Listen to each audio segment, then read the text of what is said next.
At the time of my purchase, there was a $5 difference between these two gaming mice.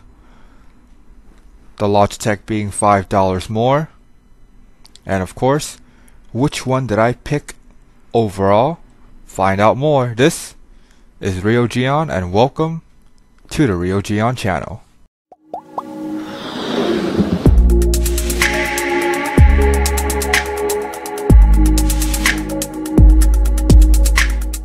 The MX780 certainly looks a little bit more stylish when compared to the G502 with its metal-like finish, those strips of RGB lighting, and that raised back, making it a lot more gamery inspired. The G502 is certainly no slouch because overall this particular mouse looks very expensive. Like, you can just look at it right now and you can see that this is an expensive looking mouse. I do prefer the back of the MX780 because of its brushed aluminum finish. However, the reason why the back of the G502 is made of plastic is because it's the plate that holds the weight for the G502, while the MX780 counters it with removable wings to make the mouse ambidextrous, and you can add weights on it as well.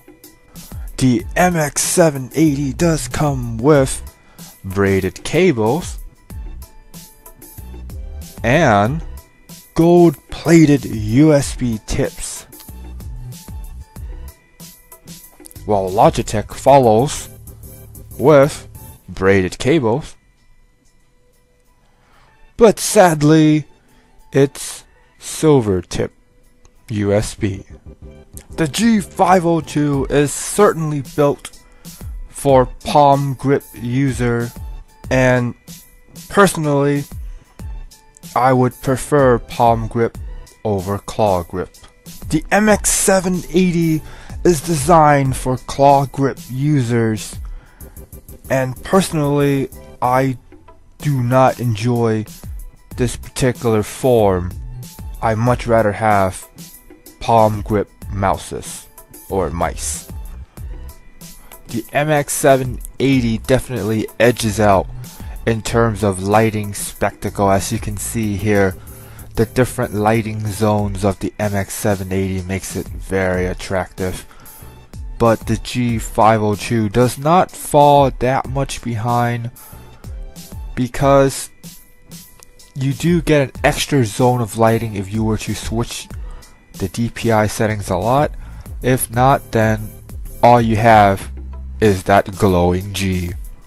Due to the ambidextrous design, the MX780 does have a nice edge because it has customizable wings to make sure that you find that perfect form. Both the MX780 and the G502 have user-friendly style software, but I'm gonna give the edge towards the G502 because G.Skill still has a long ways in terms of making their software less finicky. The whole user interface is nice, as in I can basically tell where's which and what to click on, but the actual user interaction with the G.Skill software is, once again, the only word I can really think of is finicky, because you have to go through certain steps that you would not have gone through in the G502 software, i.e. the Logitech main software for all of their gaming peripherals. The reason why the G502 is more user friendly is because everything is actually laid out. You don't have to jump through hoops to get to what you wanted. For example, if I were to just change the lighting, there's actually an icon for the G502 where I can literally change the lighting.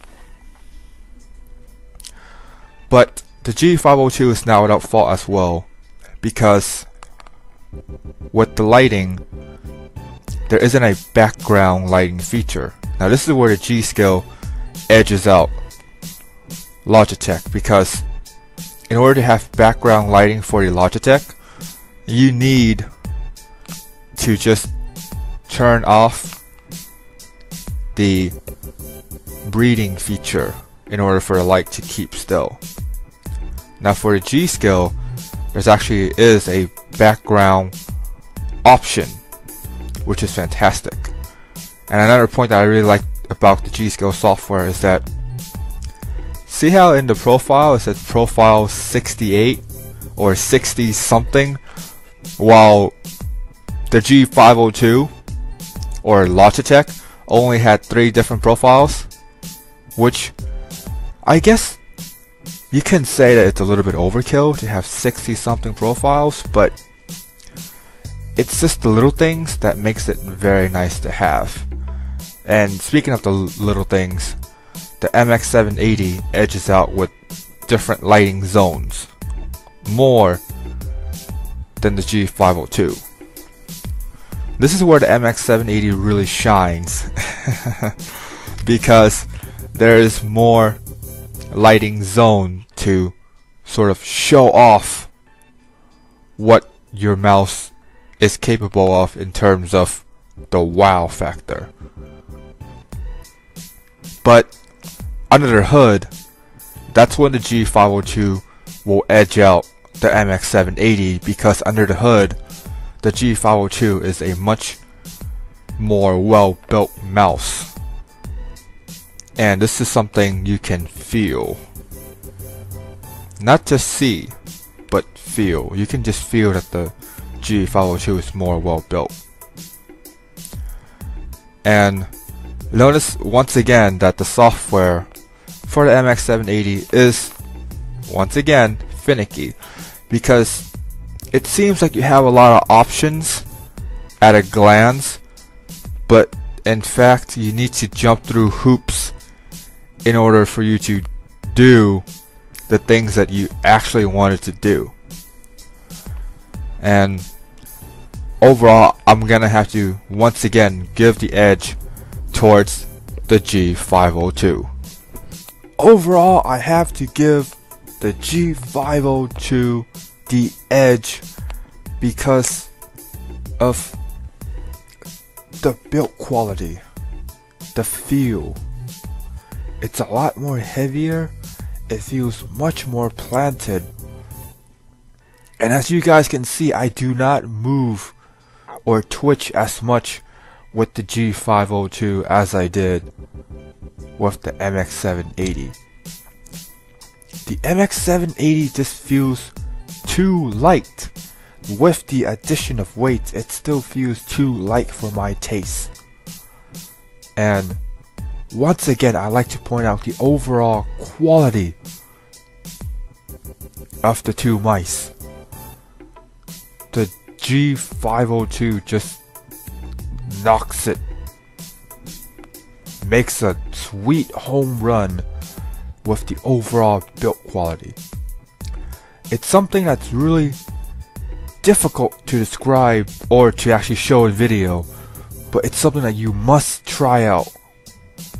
And believe me when I say this, if you happen to have the chance to try out the two mice, you will see exactly what I mean by the G502 just overall feels better.